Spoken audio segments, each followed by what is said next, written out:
Handhelds are no strangers to remakes. The Game Boy Advance was no exception. I mean, come on, a good chunk of my early childhood was made up just between Nightmare and Dreamland and Fire Red. While they had this engine made for Fusion, I guess Nintendo decided it was time to breathe new life into the original Metroid by remaking it into Zero Mission. Although a remake can be used a bit loosely in this case. Zero Mission is the rare remake category of the original game is so fundamentally old that we should just throw it out and make a new game entirely. Like seriously, after playing the first Metroid, Zero Mission barely even resembles the original, but that's a good thing. Even if they made a straight remake with an in-game map, it wouldn't be anywhere near the standard put up by Super and Fusion. And seeing how much of a fan favorite Zero Mission is, they made the right decision. Although I haven't actually played Zero Mission much, like twice before this. I remember it being good, but that's about it. It's a great game, but it just never really stuck with me for some reason. Maybe I can try to find out why. Compared to OG Metroid's no story, Zero Mission has these little animated cutscenes to kind of explain the story. Not that there was much to explain. Defeat both main bosses, kill a bunch of stupid jellyfish and a giant brain in a tube. That's mainly it. I don't know, maybe have more of a text-based story intro like the other games have. At least more than, hey all, Samus here, and I'm gonna tell you about my first mission. I like the hand-drawn comic book style they have though. It's pretty cool, especially on GBA. Speaking of that, the Game Boy Advance let them do a lot more with the gameplay. Zero Mission controls nearly identical to Fusion, albeit with a little more refinement. I swear, your jumps are even snappier than before, but I can't quite put my finger on how specifically.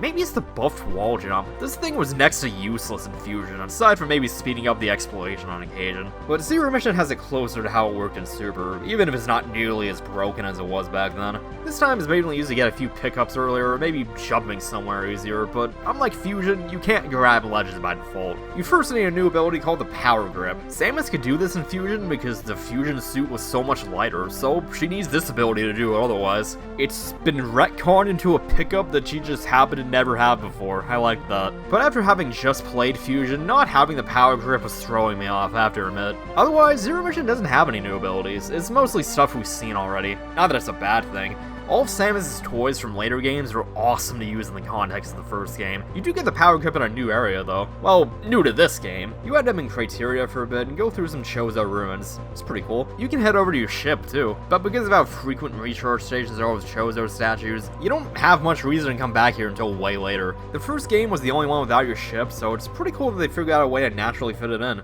But when I say first game, I should reiterate that I mean that loosely. The first cave of the game is nearly identical, but Zero Mission barely even resembles the original past that. Like, you remember the long vertical shafts? I didn't even realize I was in that part of the game until I started to fill out the map. It's long and vertical, sure, but it's otherwise totally different. Mainly because it feels like a cave, and if you fall, you don't have to climb back up because of the newly added floors. Zero Mission is also much better at guiding you to where you need to go next. There's not only these Chozo statues that mark your next objective on the map and recharge your health and ammo, but the game has a much more linear progression. Where the original was really open in how you could progress, Zero Mission railroads you into what abilities you get in what order. Like, yeah, you could get through this place without bombs in Super, but you actually do need bombs now, even with the better aiming. Wow, that's bizarre. I wasn't expecting to prefer something about the original. I loved how you could potentially get every major upgrade before the Kraid fight. Hell, you were supposed to fight Kraid first, but there was nothing stopping you from taking care of Ridley instead. Alright, I just gotta interject something here. I've been enlightened. I was under the impression that Zero Mission doesn't have any major sequence breaks. I was dead wrong. Because where Zero Mission differs from Super in terms of sequence breaking is how easy it is to do. It's incredibly easy in Super, but in Zero Mission it is reserved for the craftiest of players. Mainly from infinite bomb jumps, weird shine spark shenanigans, and other garbage like that I honestly don't know much about. Zero Mission isn't as linear in progression as I thought, which is awesome. Again, I'm not as familiar with Zero Mission as the other games. It's really making me want to replay it and try some of this stuff out. Normally I'd try to naturally fit this new knowledge into the script, but I didn't find out about this stuff until the video was basically done and edited, so I figured this was the most relevant place to bring it up. Anyway, I'm moving on now. But honestly, this was a positive change. It gives you a better indication of where to go next. If you find something you can't reach with your current gear, you try to remember to come back here later after you get the ability you need. And you could obviously do that in the original, but the map makes that feel much more natural. No rooms feel exactly the same anymore, so I can remember where everything is in relation to each other without that map. Because that was a huge issue before. I could look at a room in the original out of context and have no idea where it is in relation to anything else. This is a remake though, so there has to be some semblance to the original, right? Well, yeah. When I found the map room in Brinstar, I immediately recognized the layout from fan-made maps. What's even cooler is that it's almost completely different in level design despite how similar the map layout is. If you play the original, you can still make out a lot of stuff about the original, aside from the obvious, like the morph ball being right next to the store, or your first missile tank being so out in the open. Like, there's these enemies moving back and forth near the top of Brinstar they would probably run into after getting the Varia suit, or how the wave beam is hidden underneath some fake lava in Norfair, or the energy tank fake out in Ridley's lair. It was cool being like, hey, I remember that on NES, where I otherwise wouldn't have even noticed it was a callback to something. But past Brinstar, the areas themselves don't resemble their NES counterparts much. Like, Kraid's lair was this mostly barren area with nothing to do except fight Kraid and find a few pickups. But now it's got all these zip lines to move you around rooms, and these cannons that shoot you out as a shine spark. And that's a big reason why I chose to give Zero Mission his own review instead of talking about both versions at once. Zero Mission is the rare kind of remake where they made a new game based on an old one, which is great seeing as how bare bones OG Metroid is. A good example is how useless missiles felt. Aside from bosses and missile doors, you didn't have a reason to use them when the wave beam did so much damage. You can say the same thing about Fusion actually. The beam in that game is really strong, but missiles do an insane amount of damage compared to a beam in Zero Mission. This is the only game where I frequently found myself being on the lookout for missile drops because of how good they are at dispatching enemies, and you still get super missiles on top of that. We're back to separated regular and super missiles like in Super Metroid, but these things do insane damage, I get it. You can kill Ridley in like 10 supers, these things make mincemeat out of literally everything. Not that you'll have that many supers, but 50 or so regulars is still pretty quick given how fast you can fire them. The new bosses were a fun time though, like this giant eye worm thing that you fight periodically around Brinstar. It's a good way to show you how to hit enemy weak points, and I really like how if you never miss a shot, you can do enough damage to get the charge beam earlier than you're supposed to. There's another worm thing you fight before Kraid. He's pretty easy, but figuring out the pattern of dodging his attack using the zip line is pretty satisfying. Kraid is a far cry from the NES version though. He's more reminiscent of his Super counterpart, later on even requiring you to use his stomach missile things as stepping zones to actually hit him. I ended up having to fight him with a low amount of missiles, and doing this makes the fight way more interesting. It's crazy. Needing to be careful about making sure my shots land was much more engaging than mindlessly spamming missiles like you usually have to for this fight, because if you have a good supply of them, this dude's a pushover. Ridley is about what you'd expect from a post-Super fight, just spam missiles until you win. It's kind of a shame they didn't try to make his fight more interesting like they did with Kraid. A lot of the bosses are pretty straightforward, which I enjoy, but there were a few points that weren't so straightforward. Like these zip lines in Kraid's lair, right? Well, you have to power them on first, but it's hidden behind what feels like 3 or 4 hidden pathways, and it's like, for something that's required, maybe turn it down a notch? Seriously, how was I supposed to notice this single blue block while I was going through the cannon? And in case you didn't see it, yeah, that's the story of how I spent 10 minutes running in circles. For this part where I need to destroy the top of this tunnel to get the Varia suit, I just didn't realize you could destroy it, or when you have to fight this caterpillar thing. What you have to do is hit it with your beam to make it move, and then defy the laws of reality by planting bombs that it crawls through. Like, I've never been in a situation where you have to plant bombs over top of something. I didn't know they worked like that. For something so simple, it's an oddly mind-bending puzzle. This is the worst one though. When you go into Ridley's lair, we have to immediately leave because the bug thing you just killed made a hole that you can go through to fight the now hatched bug to get super missiles. Like seriously, they really should have conveyed that you were supposed to leave. I just got into a new area, why would I want to immediately exit?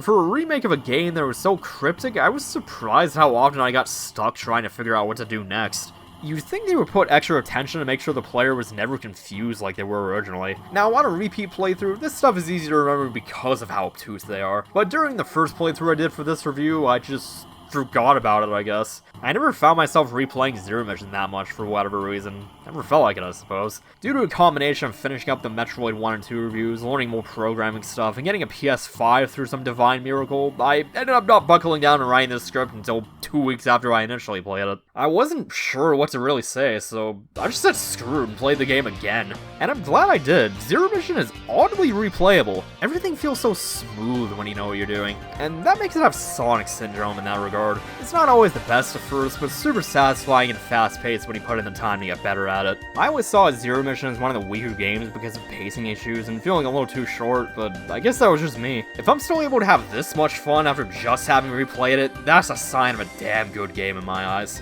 And it's even shorter when you know what you're doing. I shaved off an hour from what I usually take. But there's still the occasional excessive backtracking that I have issue with. Like, you have to get the high jump down in Norfair, then go back to Princeton just to make an instant U-turn back to the exact same spot you were just at in Norfair. It's not annoying per se, but they really couldn't have made it less cumbersome. This isn't like Super, where the world is laid out in such a way that backtracking is never annoying, or like Fusion, where every area is connected in a central hub. Running back and forth between the same places is just unnecessary. It would have been a great place to introduce some kind of fast travel so you can cut down on this stuff, even if it doesn't happen very often. But hey, you beat Ridley, you got a bunch of new abilities, and it's finally time to head down to Torian and kill Mother Brain again. It's the same stuff as always, freeze Metroid, missile spam to kill Metroid. But at least there's no point of no return, so you can take advantage of the generous amount of save rooms. Seriously, run into one of these like every 5 seconds. It almost feels excessive. But hey, at least they have a room to easily restock on missiles right before Mother Brain. That's nice. Just like everything else, she's still mostly the same, at least until the end. You have to time your shots to when she opens her eye and dodge the shockwave instead of just mindlessly spamming missiles. I like that. It adds a little more skill to an otherwise boring boss. But doing that causes the base to explode, so we run away again. But there's a short section where you have to get back to your ship instead of just the elevator. Neat. This is where the original ends, but Zero Mission isn't done yet. Space pirates actually decide to pursue Samus for once, and her ship crash lands in a new area called Chozodia. And from there, you have to proceed without your power suit. I'm not sure what the general consensus is on the Zero Suit section, but I personally really like it. All you have is this dinky stun gun, and you have to sneak around space pirates in a stealth section. The music is really cool too, it really puts you in a stealth mood. Oh, never mind. For some reason, this unique song that only plays once ends the first time you get caught, with the remix of Super's Space Pirate theme. And the alert music is also a remix of the Space Pirate theme. It's a weird decision that kinda ruins the vibe of this section. It doesn't feel like stealth anymore, it feels like you anxiously avoiding enemies long enough to get to the next save point. Otherwise, it's a pretty short level while you make your way to the nearby Chozo ruins to get your suit back. The stealth mechanics are pretty simple, and by the time it starts to overstay its welcome, it's over. Actually doing well in this part feels good though. I practically feel like I'm in a spy movie when I get through the laser section undetected. But trust me, these doors that only open when you're undetected are annoying. Like one time I was right at the end, but because these stupid pirates wouldn't leave me alone, I died. That was a pain. You fight a boss too. It's a cool change of pace, even if it just amounts to shoot the mirror whenever the reflection's gone. But I guess beating it is some Chozo rite of passage, because you not only get your suit back, but Samus also gets her weird ass shoulder pads that we all know and love. Yeah, she didn't have them in the first game because she hadn't earned them yet. Throughout the game, you got these weird power-ups that were incompatible with your current suit and didn't seem to do anything except let you destroy these weird blocks with symbols on them. So along with getting your suit back, you also get the Plasma Beam, Gravity Suit, and Space Jump all at once. The first time I played the game, I was really weirded out that I got the screw attack before any of this stuff. You felt like you were missing a few abilities by the end of the game, but they more than compensate you. From there, they make you feel invincible. All those pirates that you had to tiptoe around, yeah, you can just one-shot them now. They pose no threat whatsoever. Except maybe those stronger black ones, those guys are annoying. But you know what? Here, I have a bunch of Super Missile expansions. All while this triumphant remix of Samus' theme plays. Yeah, it, maybe plays a little too much. Seriously, it stops feeling awesome after you've listened to this for like 40 minutes straight. This stupid song starts to get annoying like that one song on the radio they keep playing every hour for some reason. There is an entire soundtrack here. Did you really have to pick Brinstar again? It feels more like an event theme and less like an area theme. Like, if you've ever played Mega Man Battle Network or Star Force, there's this distress theme that plays whenever someone's in danger or whatever. It's not usually annoying until you get near the end of the game and it's playing non-stop. This is like that, just play something else, please. They really should have had a unique theme for Chozodia after you get the power bombs. It would have made this place feel less tacked on. Speaking of those, I love the build-up power bombs have. You see it all the way back in the ruins in the Zero Suit section, and it's just barely out of reach right before we can actually get it. And once you do get it, you're surrounded so you can go boom. Yeah, eat it. Free Photoshop can't help you now. Finally, you have all of your abilities. It feels so underwhelming. Like, seriously, there is nothing to do anymore other than fight the final boss. Yeah, you can break the tube outside the mothership to get back to the main game, but why even do that? Going back is a pain in the ass anyway, and incredibly well hidden. I didn't even know you could leave until I looked up how. And keep in mind that the guy on GameFAQs worded this as, how do I escape from Chozodia? You need to go through like 2 hidden paths just to get out of this place. It's absurd. This stupid area feels way more disconnected than it should be. This doesn't feel like a new area, it feels like a level completely isolated from the rest of the game. The only big issue with Zero Mission is how meaningless the endgame feels. What's the point in getting more pickups when I know they won't help? I only need like 5 super missiles for the last boss, and all power bombs will get me is more power bombs. Not to mention that exploring Chozodia just feels tedious. I don't know what it is, this place just feels confusing in navigating. Those doors that only open when you're undetected still work, which just bogs down the pacing. These space pirates won't leave you alone either. I mean, for God's sakes, these guys follow you into save rooms. Like, give a girl some privacy, man. It doesn't matter what I try to do at this point. Exploring is annoying, pickups feel useless, and my ears never want to hear this music ever again. The only half-decent thing left to do is finish the game, which honestly isn't much better. The last boss is just chilling past the bridge of the ship with not much resistance to get to him. And once you do fight him, he's not only a robot Ridley, he also goes down in like 20 seconds. The guards to the escape pod put up a better fight than this guy. That's just sad. For how good this game is, it's a shame how much of a low note it ends on. Don't let the poor endgame put you off. Zero Mission is fantastic.